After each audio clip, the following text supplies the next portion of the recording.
গত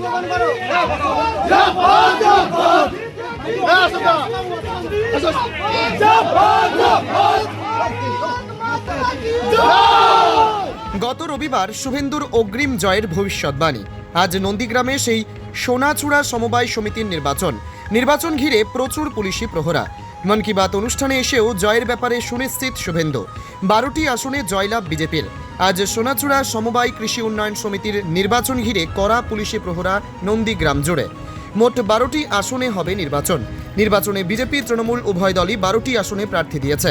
তবে গত রবিবার হলদিয়ায় এই সোনাচূড়া কৃষি উন্নয়ন সমিতির নির্বাচন নিয়ে অগ্রিম ভবিষ্যৎবাণী করেছিলেন শুভেন্দু অধিকারী। তিনি বলেছিলেন, গড় চক্রবেড়িয়া সমবায় সমিতি তারা জিততে পারবেন না।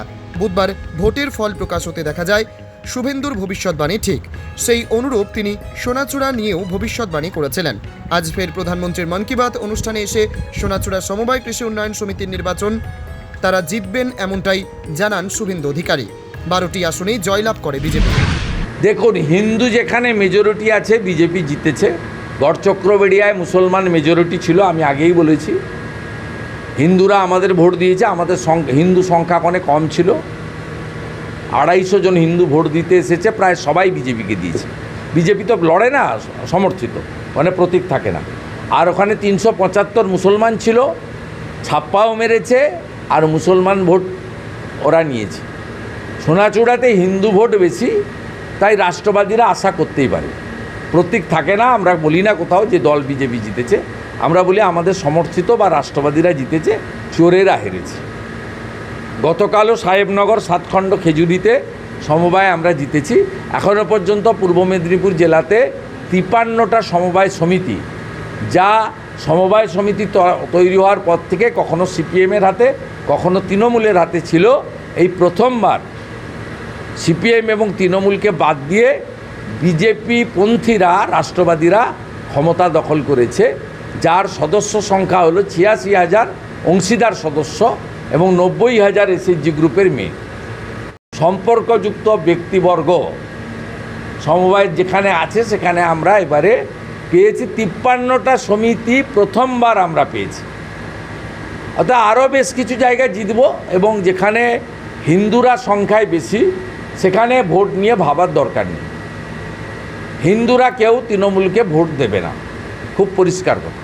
মুসলমানদের মধ্যেও অনেকে দিতে চান, কিন্তু মুসলমান এলাকায় আমাদের কর্মী নেই, ওদের দাপট আছে গুন্ডা বাহিনীর হাতে, ওদের বাইক বাহিনীর হাতে, গুন্ডাদের হাতে নিয়ন্ত্রণ থাকার জন্য এই গড় চক্রবেড়িয়াতেও অনেক মুসলিম ভোট দিতে চেয়েছিল, দিতে দেওয়া হয়নি, স্লিপ কেড়ে নেওয়া হয়েছে, সামনে থেকে হয়েছে। তো মুসলিম এলাকায় আমাদের এই যে দেখছেন যুব মোর্চার বাহিনী আছে, মানে বসে আছে পদাধিকারীরা, এরকম সব বুথেই আমাদের যুবকরাই হচ্ছে, যুবক এবং মহিলারা হচ্ছে আমাদের ভরসা, এবং তারা মূলত হিন্দু। মুসলিম এলাকায় আমাদের কর্মী সংখ্যা কম থাকার জন্য ওরাই সুযোগটা নিচ্ছে। কি রেজাল্ট হলো, কতগুলো আসন? সমবায় সোনাচূড়ার কৃষি উন্নয়ন সমিতি লিমিটেডের পরিচালক মণ্ডলী মোট 12টি আসন ছিল। আমরা ভারতীয় জনতা পার্টির পক্ষ থেকে 12টি আসনে নমিনেশন করেছিলাম। অপরদিকে তৃণমূল কংগ্রেসও 12টি আসনে করেছিল, বামফ্রন্টরা 2টি আসনে করেছিল। আজকের আমরা ভারতীয় জনতা পার্টি 12-0-তে জয়লাভ করেছি। এই জয়লাভটা নন্দীগ্রামের মানুষের জয়লাভ, এই জয়লাভ বিজেপির জয়লাভ, শুভেন্দু অধিকারী জয়লাভ। আরেকটি কথা তার সঙ্গে বলে রাখি, 27শে আগস্ট গড় চক্রবেড়িয়া সমবায় সমিতি, ওখানে তৃণমূল কংগ্রেস জয়লাভ করেছিল। মাইনরিটি ভোটার সংখ্যাটা হিন্দু ভোটার থেকে অনেক বেশি ছিল, যেন তৃণমূল ভেবেছিল গোটা পশ্চিমবাংলা তারা জয়লাভ করে নিচ্ছে। আমরা বলেছিলাম নন্দীগ্রামে মাটি বিজেপির মাটি, শুভেন্দু অধিকারীর মাটি, এখানে কোনোদিন কোনো জায়গাতে তৃণমূল কংগ্রেস কেশাগ্র স্পর্শ করতে পারবে না। এই কারণে 12-0-তে তৃণমূল কংগ্রেস হেরেছে। সব জায়গায় হারাবো, বিধানসভাতে রেকর্ড ভোটের ব্যবধানে হারাবো, আজ থেকে ঘোষণা করে রাখলাম, রেকর্ড ভোটের ব্যবধানে।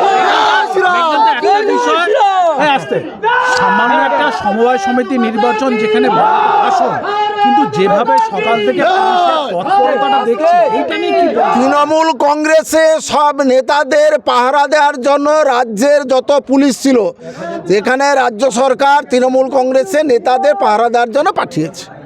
যাতে করে বিজেপিকে না ভোট দিতে দেওয়া হয়। নজিরবিহীন পুলিশ, আপনারা দেখেছেন এত পুলিশ একটা সমবায় সমিতি নির্বাচনে নজিরবিহীন পুলিশ ব্যবস্থা করেছে। শুধু কেবলমাত্র এখানকার তৃণমূল কংগ্রেসকে তারা সেফগার্ড দেওয়ার জন্য এই সমস্ত পুলিশকে ব্যবস্থা করেছে। বেশ কয়েক মাস পরেই হচ্ছে বিধানসভা নির্বাচন এবং এই সেই সোনাচূড়া যেখান থেকে 2007-এর আন্দোলনটা প্রায় এখান থেকে দানা বাঁধতে শুরু করেছিল। কি মনে করছেন এই যে আজকের ফলাফল বিধানসভার ক্ষেত্রে কতটা এগিয়ে যাবে? দেখুন, সোনাচূড়া মাটি আন্দোলনের মাটি, বিজেপির মাটি। সেটা লোকসভা নির্বাচনে, গত লোকসভা নির্বাচন, বিধানসভা নির্বাচনে সোনাচূড়া থেকে আমরা প্রচুর ভোট লিড পেয়েছিলাম ভারতীয় জনতা পার্টি। আবার আগামী 26 সালে যে বিধানসভা নির্বাচন আছে, সবচেয়ে সোনাচূড়া থেকে আমরা ভারতীয় জনতা পার্টি সবচেয়ে বেশি লিড পাবো আজ থেকে ঘোষণা করি। যে কোনো হচ্ছে ভোটে হচ্ছে জয় পরাজয় রয়েছে। এটা হচ্ছে সমবায় সমিতির ভোট, এটা সাধারণ ভোট নয়। যারা ভোট দিয়েছে, যাকে ভালো মনে করছে তাকেই দিয়েছে।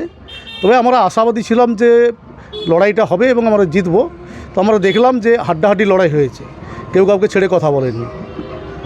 তো শান্তিপূর্ণভাবে ভোটটা হয়েছে, আমরা যেটা চেয়েছিলাম সেটা কিন্তু হয়েছে। কিন্তু আমাদের কাছে একটা খবর রয়েছে, রাতের অন্ধকারে হচ্ছে টাকা দিয়ে ভোট কেনা হয়েছে। এটা হচ্ছে সবচেয়ে বড় খবর।